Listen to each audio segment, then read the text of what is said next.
Fala pessoal, bom dia, boa tarde, boa noite. Vamos para mais um encontro, para mais uma videoaula. Aqui quem está falando é a professora Ale Matos. O que eu vou fazer nessa videoaula com vocês? Vou fazer a correção da nossa atividade geek, que trabalha justamente o quê? Algumas questões, alguns exercícios envolvendo função. Primeiro grau, vamos lá? Vem comigo, primeira questãozinha. Do centro de uma cidade até o aeroporto são 40 quilômetros por uma grande avenida. Calma aí, prof. Então quer dizer que você tem o centro da cidade, beleza? E tem o aeroporto. Exato. E existe uma grande avenida aqui. Vamos lá. Existe uma grande avenida. Os táxis que saem do aeroporto cobram R$ 3,60 pela bandeirada, um valor fixo, e 80 centavos por quilômetro rodado. Então calma aí. Vou chamar de TA, galerinha, para dizer que são os táxis do aeroporto. Esses táxis, então, eles percorrendo X quilômetros, você concorda então que eles cobram R$ 3,60 mais 80 centavos por cada quilômetro que ele anda, ou seja, por 0,8x. Beleza? Vamos continuar a leitura? Os que saem do centro, então eu vou chamar agora de TC, para dizer que são os táxis que saem do centro. Eles cobram agora uma bandeirada de R$ 2,00 mais 60 centavos por quilômetro rodado. Vamos chamar de X a quantidade de quilômetros que são rodados. Dois amigos que se encontraram em um restaurante que fica nesta avenida. Então calma aí, professor. Então existe um restaurante aqui nessa avenida. Beleza. Ok? Sendo que um tomou o táxi que sai do aeroporto e o outro tomou o táxi que parte do centro. Para surpresa dos dois, os gastos foram exatamente iguais. Aí você fala, calma aí, professora. Os dois foram para o restaurante, certo? Qual é a distância do aeroporto para o restaurante? Não sei, vamos chamar de X. Mas você concorda comigo que ele fala no enunciado que esta avenida tem 40 quilômetros? Olha lá no enunciado, ó. Do centro da cidade até o aeroporto são quantos quilômetros? 40 quilômetros. Então, para eu sair do centro até chegar no aeroporto, eu ando 40 quilômetros. Se do restaurante, pessoal, até o aeroporto, eu estou denominando que são X quilômetros, tudo é 40. Você concorda, então, que do centro até o restaurante tem que ser tudo menos X? Concordam? Essa distânciazinha tem que ser 40 menos X. Calma aí, prof. Então, para eu poder calcular se os gastos foram iguais, você concorda, então, prof, que o táxi que saiu, né, do aeroporto até chegar no restaurante, ele vai gastar 3,6 mais 0,8x. Só que ele está falando que esse gasto é o mesmo que o gasto do táxi que sai do centro. Professora, mas do centro é 2 mais 0,6 vezes a quilometragem que ele anda. Gente, qual é a quilometragem que ele anda do centro até o restaurante? 40 menos x. Beleza? O que eu vou fazer? Lei distributiva. Aqui eu sei que dá 3,6 mais 0,8x. Do lado de cá eu sei que é 2, mais, quando eu multiplico, pessoal, 0,6 por 40, é como se fosse 6 décimos por 40. 6 vezes 4, 24, prof. Menos 0,6x. Vamos descobrir o valor de x. Vamos trazer para cá? 0,8x. Vou somar com 0,6x. Do lado de cá eu tenho 24 mais 2, 26. Agora eu vou subtrair de 3,60. 26 menos 3,60, prof, dá 22,4. 0,8 mais 0,6 dá 1,4. Para eu descobrir então qual é a distância percorrida do aeroporto até o restaurante, 22,4 dividido por quanto? Por 1,4. Prof, quando eu faço essa divisão, multiplico por 10 em cima e embaixo. 224 dividido por 14, adivinha quanto dá? 16. Significa, então, que a distância do restaurante até o aeroporto é de quantos quilômetros? 16 quilômetros. Viu que questãozinha bacana envolvendo, na verdade, duas funçõezinhas afins?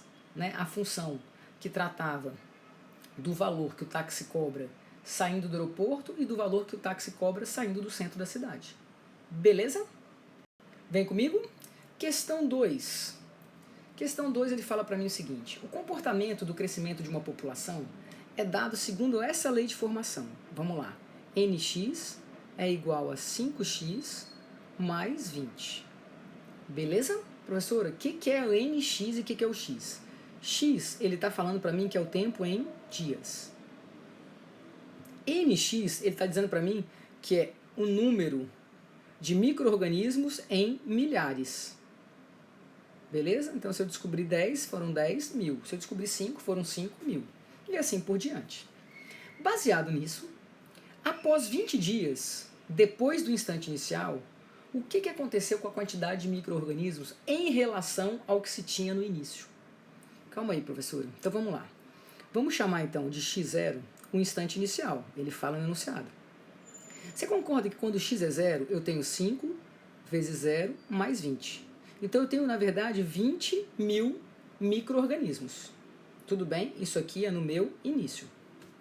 Ele está me perguntando depois de 20 dias. Então, ele está falando assim, olha, quando o seu x for 20, quantos micro-organismos você vai ter? Bom, professor, então é 5 vezes. No lugar do x eu coloco quanto?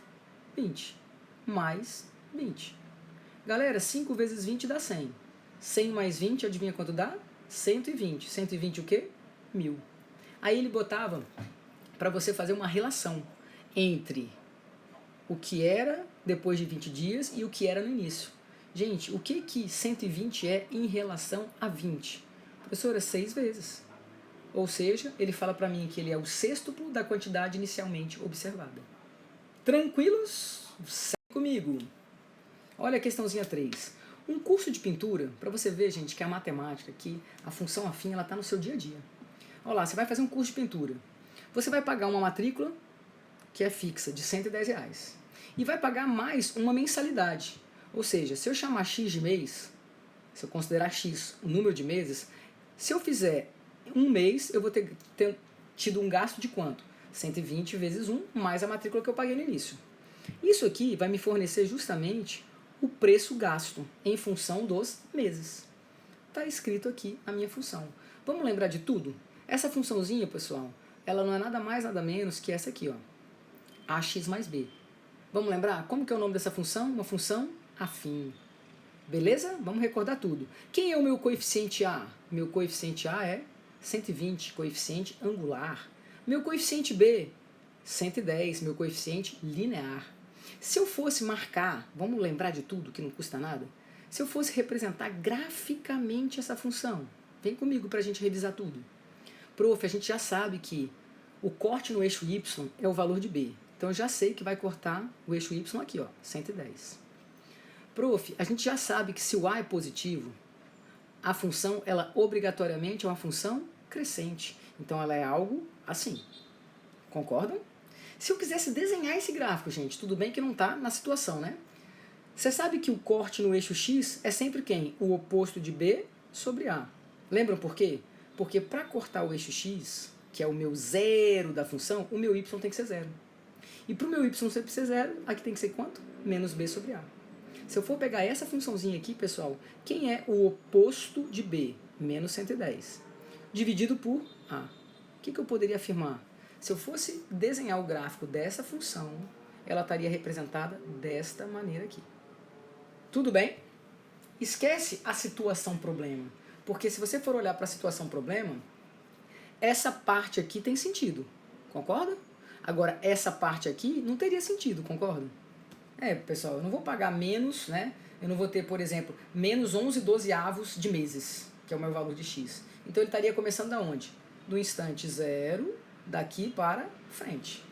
Beleza? Mas era só para a gente dar uma revisadinha? Custa nada. Olha a questão número 4, pessoal. Vem comigo. Uma operadora de telefonia, ela oferece o seguinte plano. Você paga R$60 fixo, tá? Então, paga R$60 e já está fixo.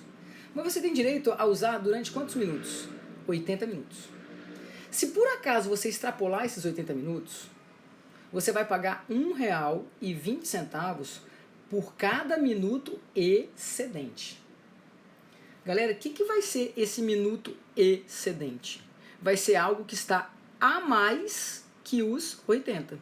Então, se eu chamar de T o total de minutos que eu gastei, se eu gastei 100 minutos, quantos minutos a mais eu estou tendo? Deixa eu só apagar aqui e escrever mais bonitinho. Aqui.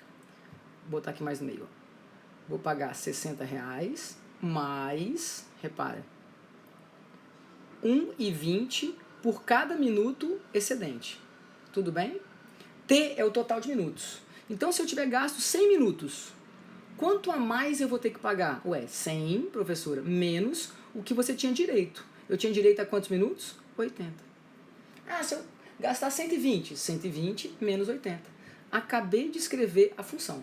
Aí, quando você ia marcar, né, nas alternativas, você fala assim, professora, eu não encontrei. Por quê? Porque não está arrumado. Vamos arrumar?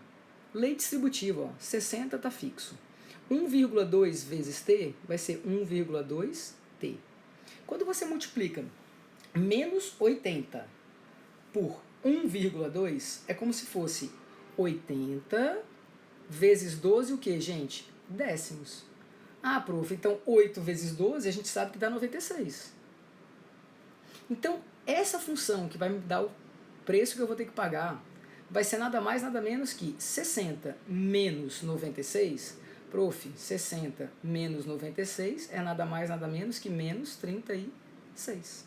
Pronto, você escreveu a função. Essa era a função que descreve esta situação problema. Maravilha? Vamos para a última questãozinha?